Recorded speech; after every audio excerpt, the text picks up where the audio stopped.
Hi friends, Wednesday vlog தான். Evening போல் சூடாக மழை பெஞ்சிச்சா, இதுக்கு ஒரு காரசாரமாக ஏதாவது சாப்பிட்டா நல்லா இருக்குமேன்னு பார்த்தோம். பொரி மட்டும்தான் வீட்டில் இருந்துச்சு. ஸோ அதை வச்சு காரப்பொரி தான் ரெடி பண்ணியிருந்தேன். எப்படின்னு பார்த்துடலாங்க. ஒரு வடைச்சட்டியில் எண்ணெய் ஊற்றி கொஞ்சமாக கடுகு, தட்டின பூண்டு, கருவேப்பிலை, அதோட வேர்க்கடலை, பொட்டுக்கடலை எது இருக்கோ எடுத்துக்கோங்க.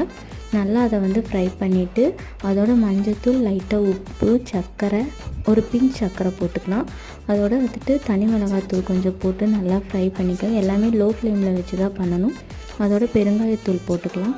நல்லா ஃப்ரை பண்ணிவிட்டு ஒரு 5 கைப்பிடி பொரி எடுத்து போட்டு நல்லா லோ ஃப்ளேம்லேயே நல்லா வதக்குனிங்கன்னா பொரி நல்லா முறுமுறுன்னு வந்துடும். லைட்டாக டேஸ்ட் பண்ணி பார்த்துட்டு நீங்கள் இறக்கிடலாம். இந்த காரப்பொரி ரொம்ப டேஸ்ட்டாக இருக்கும். மழை காலத்துலலாம் இந்த மாதிரி சூடாக காரமாக சாப்பிட்டா செம்ம டேஸ்ட்டாக இருக்குங்க. நீங்களும் ஒரு டைம் ட்ரை பண்ணி பாருங்கள்.